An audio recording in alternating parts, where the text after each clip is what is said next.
Hello, I'm Jubin with Dana Legal Services, and in today's video we're going to talk about patents and cryptocurrency. A lot of people are asking questions about patenting cryptocurrency. What are all the different things that are happening that are related to patenting and cryptocurrency? The question being asked is, can I patent something related to cryptocurrency? And the answer always comes down to maybe. It depends on whether you're doing something novel, if you're doing something that's an improvement in the field, you're doing something that is a existing technology in a new application. So all of those factors come in. The best way to understand this and the best way to understand cryptocurrency as it relates to patentable ideas is, what is it that you have innovated, created, or developed as it relates to cryptocurrency? Have you just found a different way to write the code of an existing way of doing something? That is probably not going to be patentable. Just because you found a different way to write something, it's not an improvement in the field. It's just using a different language to say same thing. So if I said the word, how are you, in English, and I said the same word in 4 different languages, I'm not saying anything new, it's just a different language. There's no improvement there.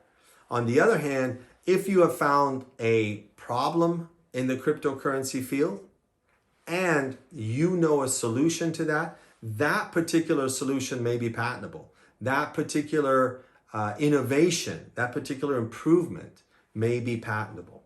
The other thing you got to remember is cryptocurrency and code and things that relate to this space often are touching open source concepts. By open source, those of you familiar with it know I'm talking about open source software, open source code, open libraries, things like that that are relied upon to build the end product. A lot of open source software have license requirements, some of which impact heavily on patentability. And what happens if you patent it in terms of the rights you have to assign or give back to the person that loaned you or made you aware or gave you access to the source code that you use, which was open sourced.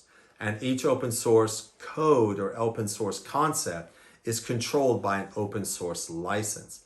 Again, this is all fact driven. So with your facts and our knowledge of law as it relates to cryptocurrency, open source code, open source libraries, we can help you understand what your rights may be, what you can and cannot patent, and set up a way by which you can go about it and give you your options. Of course, that's what the free consult is about. It's about you coming to us with some facts, us taking our understanding of the law and sharing it with you so that you understand what your options are and what the costs are in doing those things.